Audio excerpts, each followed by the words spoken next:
empezando, yo empecé el doctorado este año, así que hay un montón de cosas que queremos hacer, agregar, queremos modificar las funciones que usábamos, los filtros, porque al fin y al cabo estamos teniendo un modelo lineal donde después le aplicamos un ruido blanco. Hay muchas cosas, pero bueno, les queríamos mostrar los que estábamos haciendo y bueno, cuando sigamos avanzando también se los mostraremos.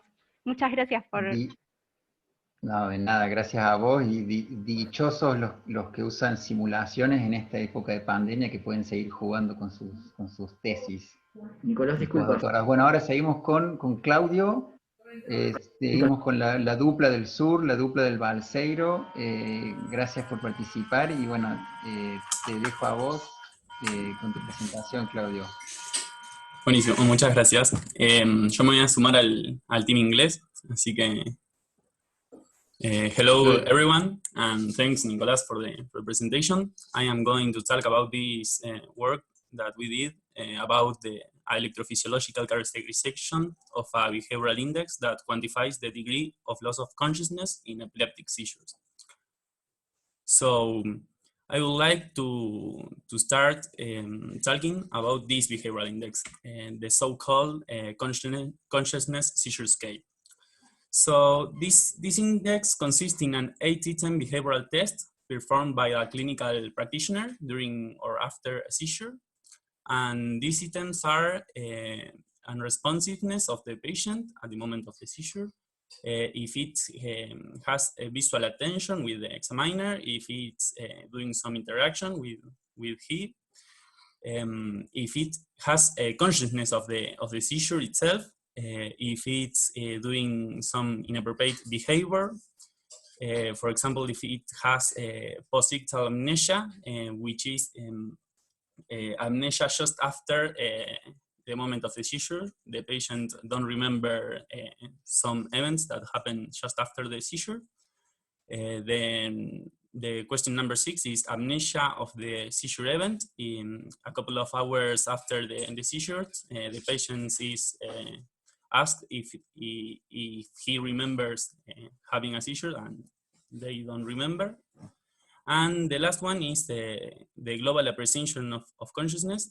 That is a medical criteria which tries to summarize all the question above. So our database for this work consists of 26 seizures, each one with its CSS and the corresponding intracranial CEG records. So we have the scores for each question, for each crisis. So the first thing we did was estimate the correlation matrix with our data. And here we found two positively correlated blocks. The first one is between the questions 0, 1, 2, and 3, here in the left top corner of this matrix. And the other block is between the question number 4, 5, and 6. Another thing you can observe here is that between the question number 1, 2, and 3 and the question 4, 5, and 6, there is a almost null correlation block. So finally, the question number 7 is positively correlated with all the others question, and that is from the very nature of the question, no? So the first thing we did was look up for correlation between the CSS and time variable of the crisis. So in this graph, I show you for each question a box plot of the distribution of the crisis duration time, separating them in the crises who were answered with 0 in pink color box, and the one that were answered with a score of 1 in the green color. So by doing this, we see how for some questions the distributions tend to separate. The red dots below the distributions represent when the separation of the means are significant at 1% in a t-test. So the second time variable we have studied was the propagation time, which is the interval of time that happens between the recruitment of the first and the last electrode involved in the seizure. So the propagation time instead was associated with smaller scores.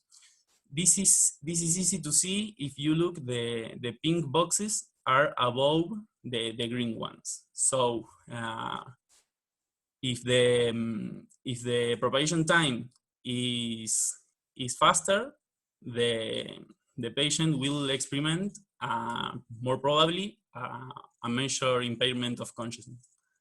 So now I want to show how we process the EEG signals to make the characterization. So we first filter the EEG signals in 5 frequency bands.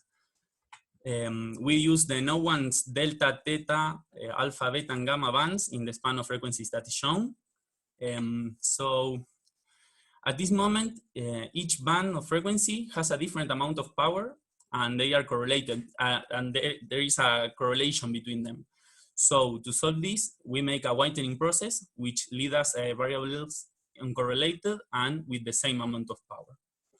So just after that, we perform a principal component analysis over a sliding window through all the record. Then we save the principal component of this analysis.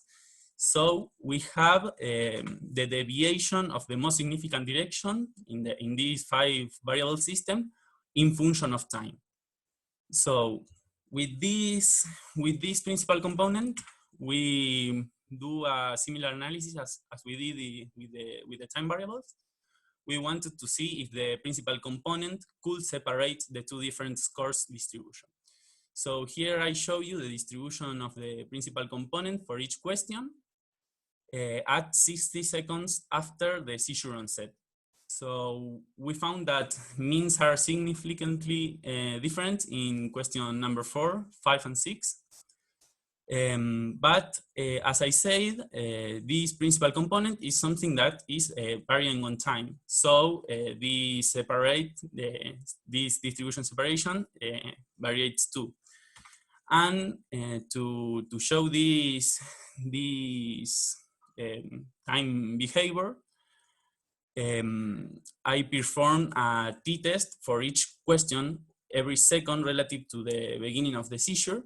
And in the graph that I am showing below, we plot the significance of that separation test. That was a t-test. So in the y-axis, I am showing the significance of the separation.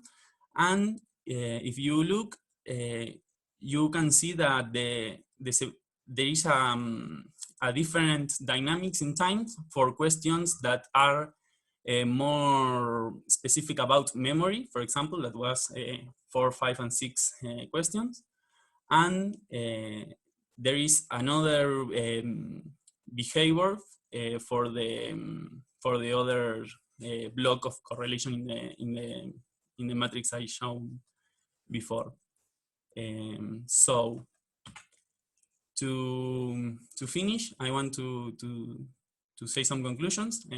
We found that the items that assess memory impairment were possibly correlated with the total crisis duration, with maximal correlation between the CSS and the electric anomaly, approximately 60 seconds after the seizure onset. Instead, interaction questions were positively correlated with propagation time, with maximal electric anomaly correlation approximately 30 seconds after the seizure onset. So we conclude that the signals recorded with the intracranial electrodes contains information about the different capacities that sustains the consciousness processing, and that the impairment of different capacities flows discernible temporal profiles. So thanks for your attention, and you can make questions either in English or Spanish.